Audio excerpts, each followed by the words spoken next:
कपिला गौ का महात्म्य और उसके 10 भेद। वैशंपायन जी कहते हैं, राजन, दान और तपस्या के पुण्य फलों को सुनकर युधिष्ठिर बहुत प्रसन्न हुए और उन्होंने भगवान श्री कृष्ण से पूछा, भगवन, जिसे ब्रह्मा जी ने अग्निहोत्र की सिद्धि के लिए पूर्व काल में उत्पन्न किया था तथा जो सदा ही पवित्र मानी गई है, उस कपिला गौ का ब्राह्मणों को किस प्रकार दान करना चाहिए? वह पवित्र लक्षणों वाली गौ किस दिन और कैसे ब्राह्मण को देनी चाहिए? ब्रह्मा जी ने कपिला गौ के कितने भेद बतलाए हैं? इन सब बातों को मैं यथार्थ रूप से सुनना चाहता हूँ। भगवान श्री कृष्ण ने कहा, पांडुनंदन, यह विषय बड़ा ही पवित्र और पावन है। इसका श्रवण करने से पापी पुरुष भी पाप से मुक्त हो जाता है। अतः ध्यान देकर सुनो।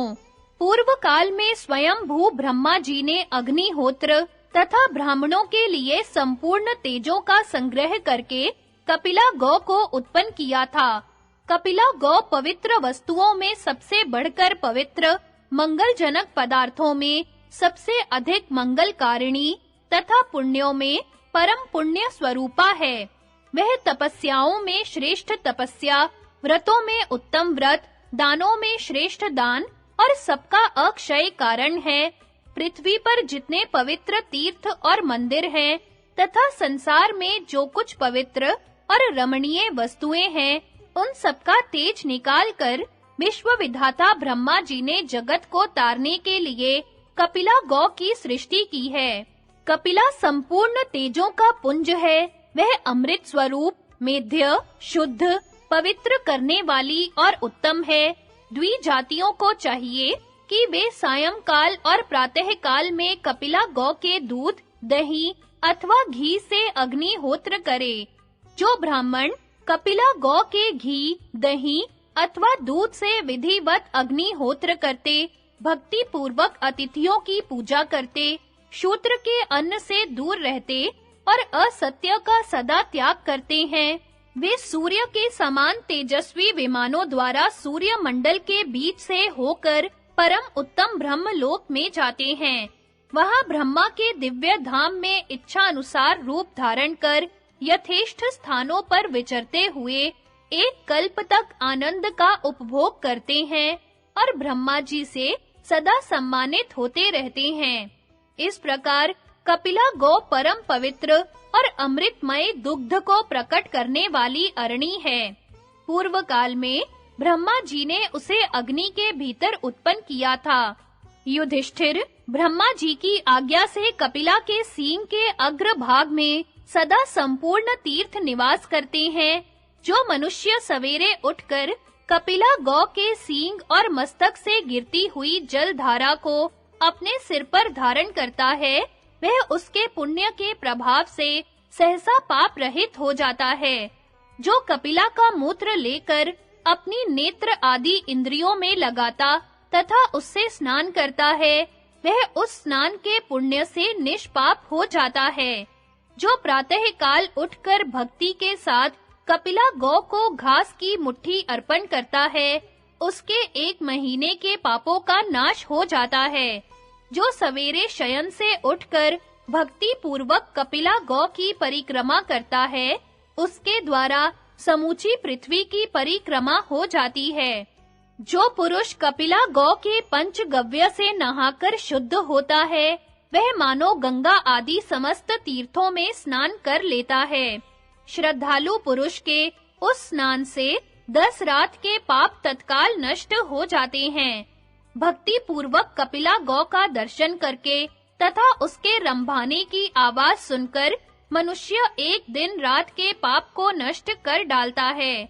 जो स्नान आदि से पवित्र होकर कपिला गौ के किसी भी अंग का स्पर्श करता है, उसका 1 वर्ष का पाप दूर हो जाता है।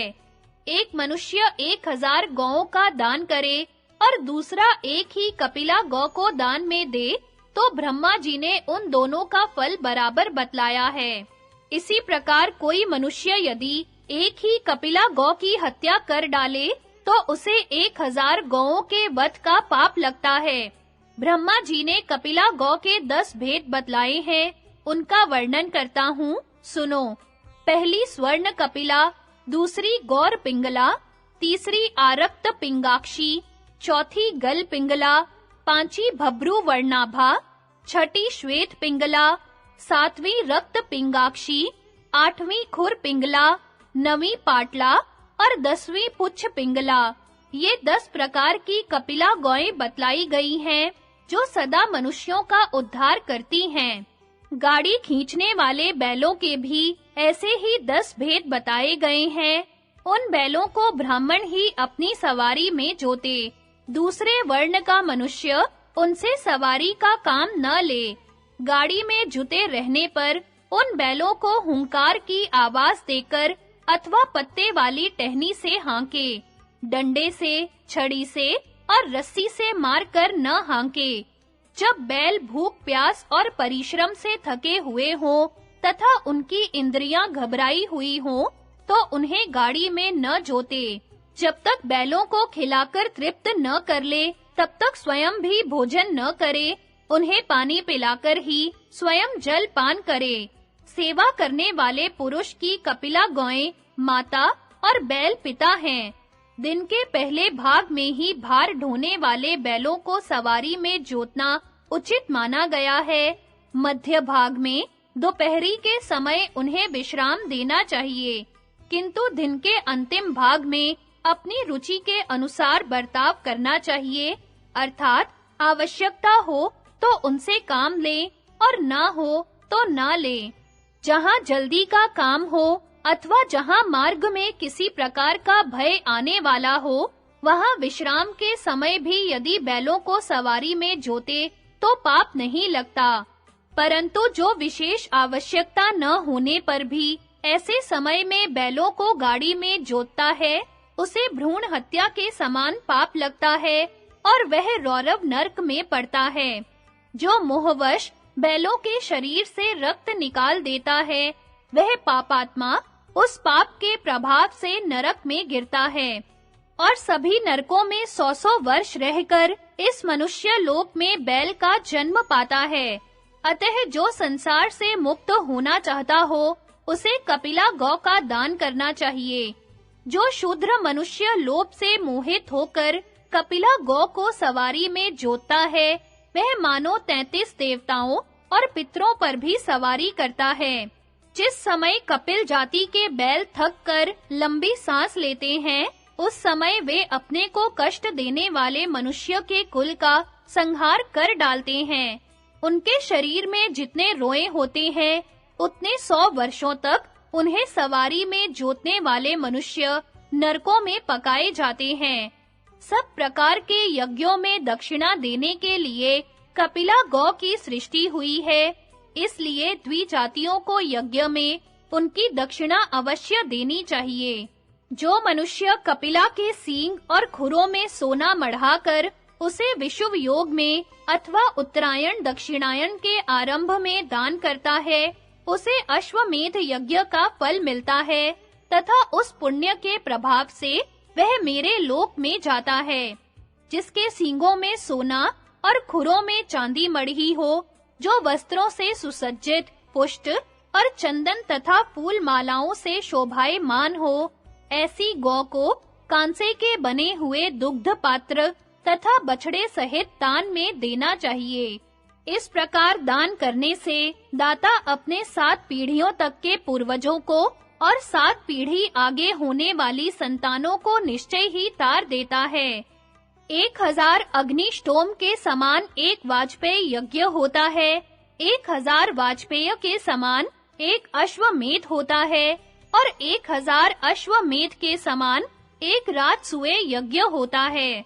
जो मनुष्य शास्त्रोक्त विधि से 1000 कपिला गौओं का दान करता है, वह राजसूय यज्ञ का फल पाकर मेरे परम धाम में प्रतिष्ठित होता है। जो पुरुष कपिला गौ के खुरों और सींगों में सोना मढ़ाकर उसे सब प्रकार के अलंकारों से सुशोभित करके दान करता है, उसके पास वह गौ उन गुणों से युक्त कामधेनु के रूप में उपस्थित होती है। दान में दी हुई गौ अपने कर्मों से बंधकर घोर अंधकार पूर्ण नरक में गिरते हुए मनुष्य का उद्धार कर देती है। पुत्र, पौत्र आदि 7 पीढ़ियों तक के समस्त कुल को वह गौ तार देती है। जैसे मंत्र के साथ दी हुई औषधि प्रयोग करते ही मनुष्य के रोगों का नाश कर देती है, उसी प्रकार सुपात्र को दी हुई कपिला गौ मनुष्य के सब पापों को तत्काल नष्ट कर डालती है। जैसे सांप केचुल छोड़कर नए स्वरूप को धारण करता है, वैसे ही पुरुष कपिला गौ के दान से पाप मुक्त होकर अत्यंत शोभा को प्राप्त होता है।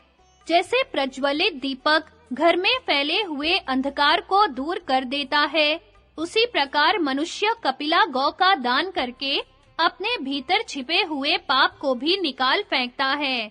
बछड़े सहित कपिला गौ के शरीर में जितने रोम होते हैं, उतने करोड़ युगों तक दाता मनुष्य ब्रह्मलोक में आनंद का अनुभव करता है। जो प्रतिदिन अग्निहोत्र करने वाला, अतिथि का प्रेमी, शूद्र के अन्न से दूर रहने वाला, जितेंद्रिय, सत्यवादी तथा स्वाध्याय परायण हो, उसे दी हुई गौ परलोक में दाता का अवश्य उद्धार करती है।